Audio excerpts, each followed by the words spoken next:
All right, so it's Monday. So we're really close, but we started working on the car finally. So we got those things in the paint, the panels from paint earlier today.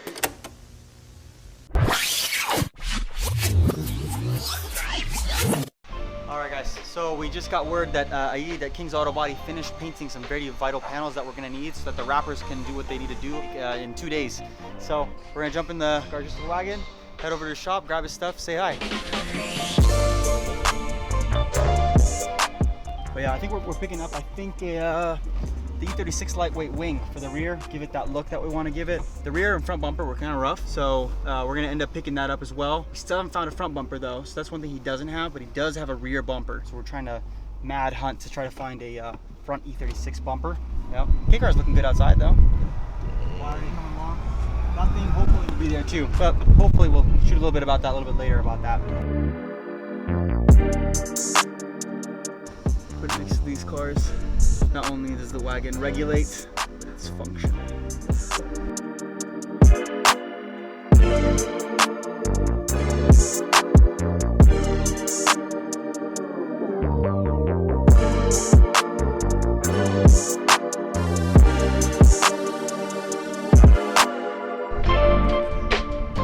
That was a very unthought out thing. I didn't that.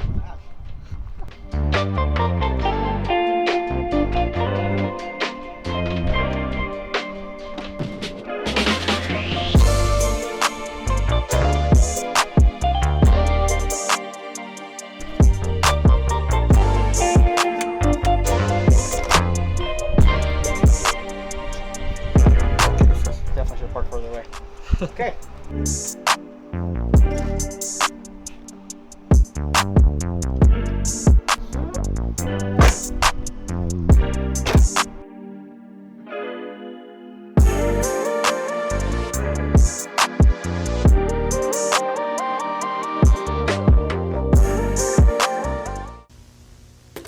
And Mr. Tito has already started dismantling a lot of the exhaust. We're doing a suspension drop today, so we can start reinforcing the chassis and putting in our fresh reinforced rear subframe and all that. Like I said before in the initial intro, like we're gonna start with all the suspension mods only, a complete refresh. We're gonna worry about the motor later, just sealing it up so it doesn't puke oil on everything. But yeah, we start with dropping off the exhaust, all that good stuff.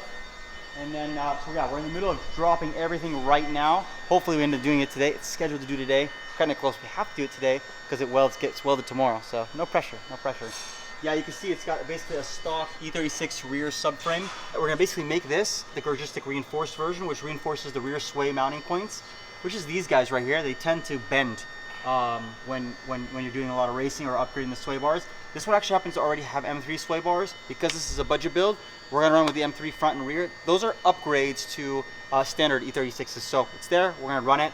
We're gonna replace these with our adjustable arms, our new E36 E46 adjustable toe arms. We got the ground control coilovers.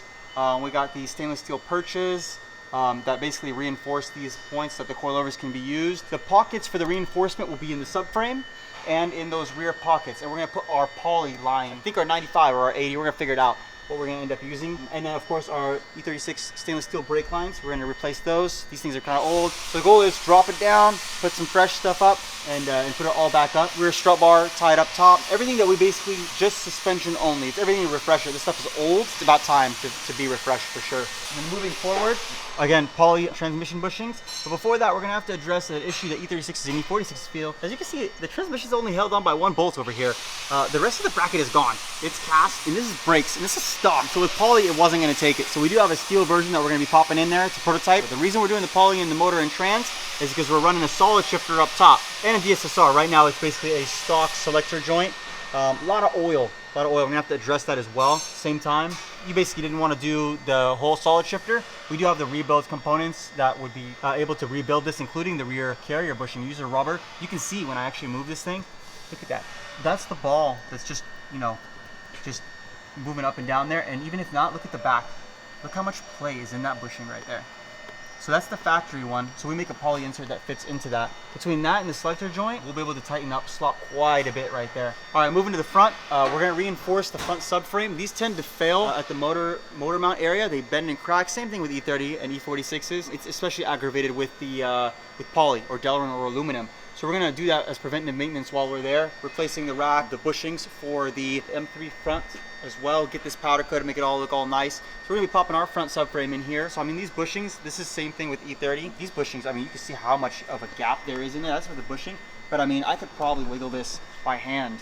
So it's really shot. That's when you go over a turn and you just feel that little, you know, shake a doom in your steering wheel. That's because of those things. So we're gonna replace those. In non-M cars, they were centered. In M cars, I believe 95s, it were offset, as were the same thing with E30 M3s. It offers some different steering feel, wider track lightly, some caster stuff. We don't know, we're gonna go with it. We'll see where we end up with that. Still looking for a front bumper, because this one looks like it's beat to shit and we gotta get it wrapped. So yeah, we can't do that. And it's Monday, so the car gets wrapped Thursday or Wednesday.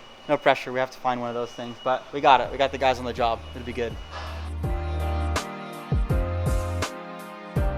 Alright guys, so you saw we already got the drive shaft and exhaust all out. So next, rear subframe. So disconnect the shocks, trailing arms, 4-main bolt, and you'll remember, pull out the nuts up top for the e-brake lines, because they're a one-piece connect. So you gotta take that off from the top before you even start this. That way you won't forget, have to go back up, and everything should just come off pretty smoothly. Brake lines get disconnected, and everything should come down as a whole. So let's get to it.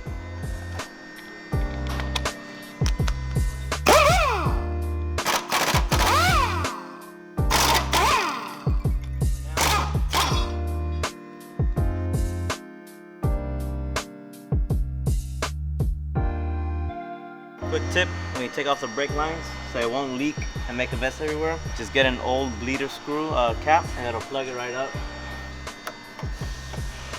and it won't leak no more.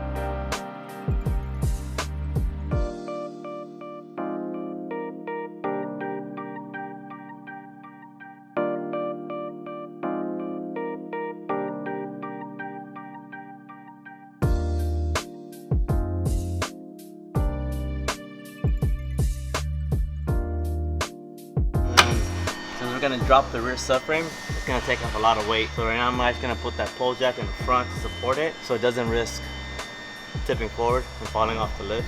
More than likely it won't happen, but it's just a safety measure. I mean, you can YouTube a shitload of videos. There's no surviving that. So this is subframe. Maybe just for support. That way when that drops, the weight doesn't kind of shift. It's just gonna sit on this, and there's already pressure on this, so it won't go nowhere. Jesus. It's not a good thing. Ooh, same thing with this one.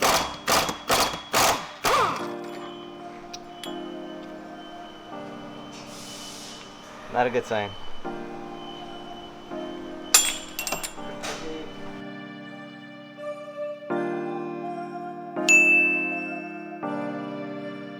That's why you reinforce your subframes right there. So check it out.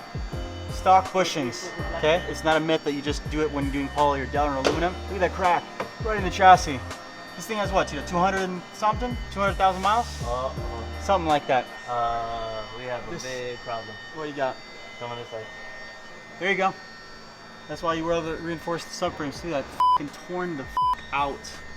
Completely. The whole stud came out. So we'll have to first repair that and then reinforce it, but that's basically the consequences of not reinforcing your subframe. So you saw that one was going to be well on its way to ripped out too, but that's pretty bad. We'll have our fabricator weld it and then reinforce it with our plates. But this could have been prevented if someone had just welded the reinforcements, or if BMW would have just taken care of it in the first place. Pockets luckily are not ripped out. Yeah, not too This bad. is another common area. This whole pocket will rip out. If it rips out, it can be very dangerous. Yeah, very for dangerous. the actual screw holes. Exactly. That would just rip out on its own, or the actual whole thing. Yeah. So we'll have to do some repairs right there. Great.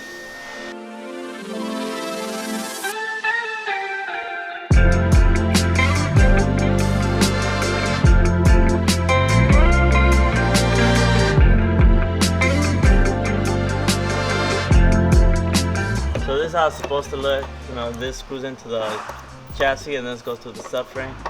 As you can see, we have a giant hole on this side. And it actually ripped out all on the outside, and if you look inside, there's a separate part where it ripped out from. And you can see that right here. So this top piece, so all around the top is ripped off, and then the bottom just completely gone.